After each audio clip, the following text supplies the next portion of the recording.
एक ऐसा कैप्टन जो कि सिर्फ कैप्टन नहीं है बल्कि लातादाद सलाहियतों का मालिक है।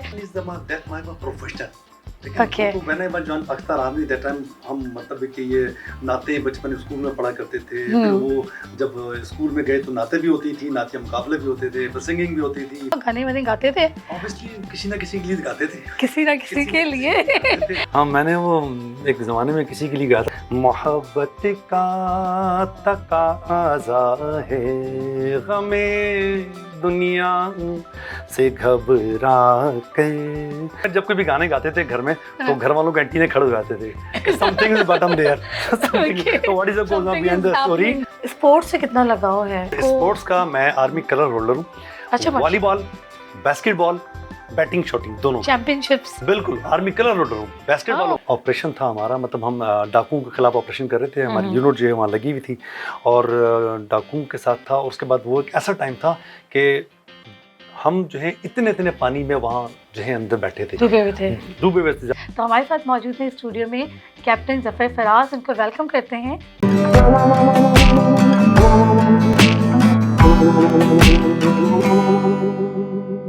अस्सलाम वालेकुम नाज़रीन, वॉइस ऑफ नेशन के साथ मैं हूँ नाज़िया सिद्दीकी और आज का जो शो है वो थोड़ा सा डिफरेंट होने वाला है क्योंकि वन स्पेशल में जो है हमारे साथ मौजूद हैं एक ऐसे रिटायर्ड कैप्टन जो कि कैप्टन होने के साथ साथ मल्टी टैलेंटेड जो है ना पर्सनालिटी हैं और तजिया निगार हैं, साथ साथ नात ख्वां भी हैं। डिफरेंट चैनल से आपने देखा होगा उनको और सिंगिंग का उनको बड़ा शौक़ है। तो मतलब एक ऐसा कैप्टन जो कि सिर्फ कैप्टन नहीं है बल्कि लातादाद सलाहियतों का मालिक है।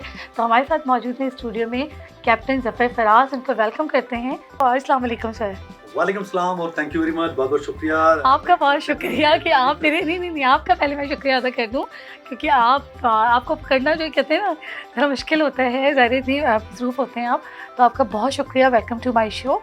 और क्या हाल चाल है? पहले तो मेरी तरफ से अस्सलाम वालेकुम आपकी तमाम टीम को और thanking of you and appreciation me and giving me this respect कि आपने मुझे अपने इस चैनल में इस प्रोग्राम में मदद किया, बहुत शुक्रिया। अच्छा, मैंने तो वैसे एक कहते हैं ना एक आपके बारे में इंट्रो तो दे दिया, लेकिन आप खुद बताएं कि मतलब कहाँ से सफ़र शुरू हुआ और फिर अब एकदम से जॉनरा चेंज हो गया, मतलब कैप्टन टू नाउ सिंगिंग नात और तजिया निगारी, तो ये सब क्या है? Captain is that my profession. Okay. तो मैंने John Pakistan army that time हम मतलब कि ये नाते बचपन स्कूल में पढ़ा करते थे। फिर वो जब स्कूल में गए तो नाते भी होती थी, नाते मुकाबले भी होते थे, सिंगिंग भी होती थी। और फिर वो आर्मी में चले गए तो आर्मी में जब गए तो वो फिर कैप्टन लग गया। जब आर्मी से वापस आए तो एज के साथ साथ जो है वक्त के साथ साथ जो है वो मतलब सिंगिंग चलती रही, फिर एज वाइज नाते भी चलती रही। तो सिंगिंग पे तो मैं लास्ट ईयर जो है मैंने कदम रखा है। तो you can say I am just like kids. Okay, यानी कि बिगनिंग है अभी तो शुरुआत है, आगे देखिए होता है क्या। तो पहले लाइक ज़ाहिर है जब आप आर्मी में थे तो शौक था, गाने वाने गाते थे? ऑब्वियसली किसी ना किसी के लिए गाते थे, किसी ना किसी के लिए। यानी कि अब तक वो रोमांस है वो है अब तक बरकरार है। अच्छा, तो हम नाते कलाम पाक जो है सोज़े दिल चाहिए, चश्मे नम चाहिए और शौक़े तलब मतबर चाहिए, हो मदीने की गलियां मुयस्सर अगर, आँख काफी नहीं है नजर चाहिए। सुभान अल्लाह, माशाल्लाह। मतलब वो बिल्कुल एक सहर आ गया था मुझमें और आपकी जो आवाज़ है वो वाकई बहुत मशहूर है। अच्छा, इसके अलावा तो ये तो हो गई आपकी, तो रूटीन क्या है? हाँ, रूटीन बस ऑफिस। आप माशाल्लाह इतने एक्टिव नजर आती हैं। हाँ, बस because we hand out the curtain जो है वो एक अदर स्टोरी है। बट ज़ाहिर है अपने आप को मेंटेन रखने के लिए फौज के हवाले से जो रहे हैं सारे मामला थे, ज़ाहिर है वॉक भी है, फैमिली भी है, बच्चे भी हैं, सबको लेके चल रहे हैं। अच्छा, माशाल्लाह। देखिए, एक वैसे भी एक नॉर्मल इंसान के लिए अपने आप को मेंटेन रखना और एक्टिव रहना बहुत ज़रूरी है। कितना अपने आप को टाइम देते हैं? माशाल्लाह आप हमेशा फिट नजर आते हैं। ये तो thank you very much. Actually ये होता ही है कि लाइफ को बल्कि सेहत को जो है वो मेंटेन रखने के लिए वॉक ज़रूरी है। बिकॉज मैं खुद जो हूँ एक डायबिटीज़ पेशेंट हूँ और लास्ट 15 ईयर्स से मैं डायबिटीज़ पेशेंट हूँ, बट मैंने कहीं फील नहीं होने अपने आप पे हैवी नहीं किया कि मैं डायबिटीज़ पेशेंट हूँ। बिकॉज मैं सुबह वॉक जो होती है वॉक करता हूँ, जो उसके अलावा जो मामला उसके परहेज़ के हैं उनको भी जो है मदद रखते हैं। जाएंगे हर इंसान की ज़िंदगी में यू नो रोमांस होता है। बिल्कुल बिल्कुल। और उसका क्रश भी होता है। बिल्कुल बिल्कुल। तो कोई ऐसा सॉन्ग जो आपके क्रश के लिए हो? हाँ, मैंने वो एक ज़माने में किसी के लिए गाया था, पर जो भी हाल ही में नैयर नूर जो है, क्योंकि वो क्रश आपका शायद नया बिल्कुल। तो नैयर नूर जो भी हाल ही में उनका इंतकाल हुआ है, उनका एक बड़ा मशहूर पुराना गाना, तो मैं उस ज़माने में मैंने उसको अपना तराना बनाया हुआ था। हाँ, तुम चली आओ मोहब्बत का तकाज़ा है, गमे दुनिया से घबरा कर तुम्हें दिल ने पुकारा है, कहाँ हो तुम। यानी कि अभी ये पाने के बाद ही आप पूछ रहे हैं कि कहाँ हो तुम?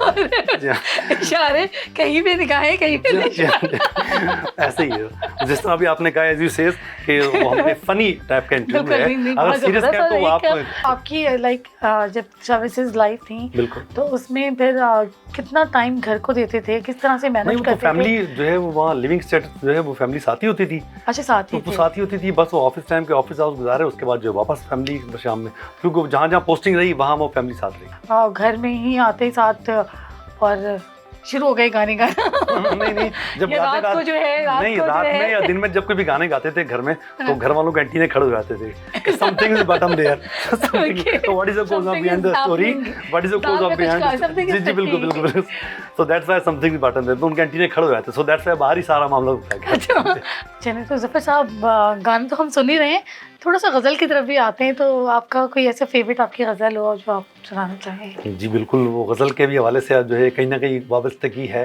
कहीं ना कहीं अटैचमेंट है।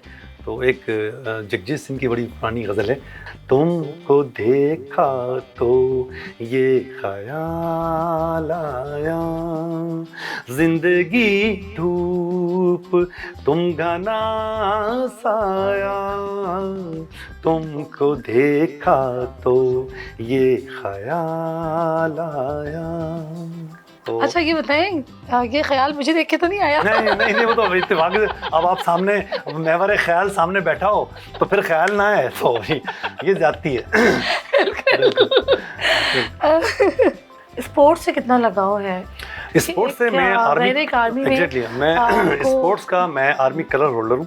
अच्छा, वॉलीबॉल, बास्केटबॉल, बैटिंग, शूटिंग दोनों चैंपियनशिप्स, बिल्कुल आर्मी कलर होल्डर हूँ। बास्केटबॉल वाली माशाल्लाह कलर मैंने लिया है, मैं यूएनए जाके खेल के आया हूँ। तो जी कैप्टन साहब, ये तो हमने बात कर ली थी सारी आपसे, ठीक है ना? बिल्कुल, फैमिली को तो आप टाइम देते ही थे और एक लाइफ आपकी थी, बिल्कुल, लेकिन आप क्या जिंदगी में रोमांस तो खत्म नहीं होता, किसी की जिंदगी में भी। बिल्कुल, देखिए तालीम, इश्क और मोहब्बत के लिए उम्र की कैद नहीं है। क्या बात है, क्या बात है। Age like just number. तो ऑब्वियसली फिर उस उम्र के हिसाब से मैंने सोचा कि क्यों ना जो एक नया किया जाए, तो मैंने अपना एक छोटा सा एक नया बाप, नया बिल्कुल घर में बैठ के मैंने कहा नई दुनिया, नई उमंगें, नए लोग, नए नए चेहरे, सो दैट्स व्हाई मैंने कहा एक नया जो है वो सॉन्ग किया जाए।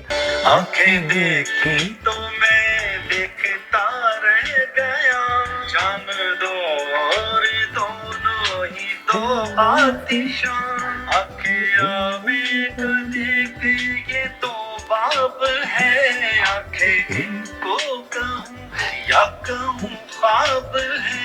वाह, क्या बात है, जबरदस्त। बहुत शुक्रिया, तो कहते हैं रिफ्रेश कर दिया आपने, बिल्कुल। बहुत शुक्रिया, बहुत मजा आया आपके साथ। और मतलब एक कोई देखिए, हर इंसान की ज़िंदगी में कोई ऐसे इंसिडेंट होते हैं, कोई मेमोरीज होती है, कोई ऐसा इंसिडेंट हो ज़िंदगी का जो आपकी आंखों के सामने आ जाता हो? देखें अल्हम्दुलिल्लाह ऐसा अभी तक हुआ कोई नहीं, कोई ऐसा इंसिडेंट है नहीं, लेकिन ऑब्वियसली मतलब अगर आप फौज के हवाले से बात करें कि आर्मी में जो इंसिडेंट हुआ वो अगर देखा जाए तो अनफॉरगेटेबल, नाकाबिले फरामोश वाक़यात ऐसे हैं जो कि हमने वो अपनी आंखों से देखे। वो गालिब का एक शेर है कि बाजी चाहे अतफाल है दुनिया मेरे आगे, हर रोज़ एक नया होता है तमाशा मेरे आगे। वहाँ ऐसे ऐसे हमारे साथ वाक़यात हुए जो कि हमने देखे और अनफॉरगेटेबल। दादू में जो है हमारा ऑपरेशन था, ऑपरेशन था हमारा, मतलब हम डाकुओं के खिलाफ ऑपरेशन कर रहे थे, हमारी यूनिट जो है वहाँ लगी हुई थी और डाकुओं के साथ था। और उसके बाद वो एक ऐसा टाइम था कि हम जो है इतने पानी में वहाँ जो है अंदर बैठे थे, डूबे हुए थे। अंदर जो था हमारा वो एक बाड़ बना हुआ था जिसे कहते हैं समंदर टाइप के लिए, छोटा सा नाला एक बहता था, वहाँ जो है हम सारे बैठे थे इसमें रात के अंदर बैठे हुए। रात 8 बजे बैठे। जो प्रेडिक्शन थी वो ये थी कि जो है वो डाकू आज़ाद जो वहाँ से गुजरेंगे वो 1-1:30 बजे गुजरेंगे। सारी रात गुजर गई। सुबह जब हम वहाँ निकले, जब सुबह तक वो डाकू वहाँ पानी में ही रहे, जब सुबह तक जो है वो डाकू ना आए, लेकिन जब सुबह हम निकले तो ये सारा हिस्सा निचला हिस्सा पूरा वाइट बिल्कुल जो है वो जो है हर चीज़ सफ़ेद थी और ये पूरा ऊपर वाला हिस्सा जो है वो मच्छरों ने लाल कर रखा था। इतना जो है वो अनफॉरगेटेबल वाक़या, ये छोटा सा वो जो आपको, लेकिन वो के हम कामयाब रहे बिल्कुल, और हम कामयाब रहे माशाल्लाह। वो डाकू जो आए वो उसके बाद उनके घर में घुस के मारा हमने, जिसमें हमारे जो हैं 2 जवान और एक कैप्टन साहब शहीद हुए थे। दादू का हमारे बहुत अच्छा ये था, उस ज़माने में बात कर रहा हूँ, जनरल साहब का दौर था, 87-86 की बात कर रहा हूँ। आजकल जो करंट सिचुएशन बिल्कुल फ्लड जो है वो बिल्कुल आया हुआ है, तो आप क्या समझते हैं कि इसके लिए किस तरह की इमदाद जो है फंडिंग होनी चाहिए? अगर मैं ये कहूँ कि ये सैलाब जो है आना था, ये हमारे लिए एक एग्ज़ाम था, हमारे लिए एक मतलब कहने की आजमाइश थी, वो तो थी और वो है। जो कराची की आवाम हम उसको फेस कर रहे हैं बहुत अच्छी तरीके से। लेकिन अगर दूसरे रुख पे देखा जाए तो जिसने डैम बनाए, 10 डैम बनाए, ठीक है ना, उससे तो रहने नहीं दिया गया, उससे तो निकाल दिया गया मुल्क से बाहर। 10 डैम बनाने थे। अगर ये डैम बन जाते और ये सारे मामला होते तो माइट बी श्योर कि ये इस तरह के मामला ना होते। लेकिन जहाँ तक अगर आप बात कर रही हैं हेल्प आउट्स की, मैं रात भी निकला हुआ था राउट पे, तो मैंने देखा बहुत सारे लोग जो हर बंदा जो है हर गली मोहल्ले में कैंप है, डोनेशन कैंप लगाए हुए, डोनेशन ये दे रहे हैं। वो वही मैं आपकी तरफ आ रहा हूँ। अभी रात की बात है कि जो जफर अब्बास साहब GDC वाले जो हैं, वो जहाँ तमाम सामान लेके 16 करोड़ रुपए पाकिस्तानी 16 करोड़ का सामान लेकर के सिंध में पहुँचे, जहाँ वज़ीर आला का फ़ोन आया कि जफर अब्बास आप ये सारा सामान हमारे कैंप में पहुँचाएं, I am talking about people's party, और ये हमारे शेल्टर में जो है तकसीम किया जाए। तो जफर अब्बास ने सही कहा, जफर अब्बास ने कहा कि ये तो मेरी आवाम का जो मेरे डोनर है, डोनेशन इन्होंने दिया, उनका माल है, उनको why I should, but they नहीं आप काम अच्छा कर रहे हैं, बट ये आप हमारे शेल्टर में जो आप दिखे जाए। तो वो बेचारा वापस आ गया। और लोग पर्सनली भी कर रहे हैं बिल्कुल, लेकिन डोनेशन नहीं पहुंचता। अगर पहुंचता हो तो फिर बात ही क्या है, जो मामला अभी चल रहे हैं इस तरह ना हो। फिर इसकी जस्टिफिकेशन नहीं, देखिए मैं क्या, बल्कि जितने भी जो मामला तजियाकार हैं, जो लोग हैं, मतलब गवर्नमेंट इदारे हैं, NGOs हैं, वो सब they am just getting the money, ठीक है ना। आप उनको देते रहे सारे पैसे का, वो अपने फंड बना लिए सबने अपने अपने के वहाँ आते हैं, बिल्कुल अपना बैंक बैलेंस हो रहा है, अपने अकाउंट भर रहे हैं, लेकिन गरीब को अभी एक मैंने सुना था कि वहाँ पे 50-50 रुपए की मदद की गई है। मतलब इतने ये अलमिया है हमारे मुल्क का। बिल्कुल, this is embarrassment position. Exactly, not आप क्या कहूँ, मतलब मैं खुद वो फील कर रहा हूँ, मेरे इस वक्त वो हो रहा है कि मैं आपको किस तरह बयान करूँ। मैं जहाँ तक अपनी आपकी सेटिस्फेक्शन करता हूँ, मेरे दिल में अगर है कि मैं हेल्प आउट करूँ, तो मैं उसको मैं कहूँगा कि अब मैं जस्टिफिकेशन करूँगा कि यार आया कि ये राइट है, ये रॉन्ग है, ये डिज़र्व करते हैं, ये डिज़र्व नहीं करते हैं, जब तक वो टाइम और चीज़ सामने गुजर रहती है। तो बस यहाँ पे जो है मेरे अल्फाज ही ख़त्म हो गए और कुछ कहने के काबिल नहीं हो, लेकिन फिर भी हमारे मुल्क का अलमिया है, क्या होगा बिल्कुल कुछ नहीं कह सकती। बहुत शुक्रिया जफर साहब आपका, बहुत शुक्रिया, थैंक यू आने का और हमें एंटरटेन करने का, बहुत सारी बातें शेयर करने का। शायद बातें तो होती रहेंगी, चलती रहेंगी, लेकिन ये टाइम है कि हम सोचें, मिलके कुछ करें, मदद करें अपनों की, क्योंकि चैरिटी स्टार्ट्स फ्रॉम होम। तो निकल जाएं और अपना बहुत सारा ख्याल रखें। उम्मीद है कि आपको हमारा ये शो पसंद आया होगा। नेक्स्ट प्रोग्राम के लिए दें इजाज़त, अल्लाह हाफ़िज़।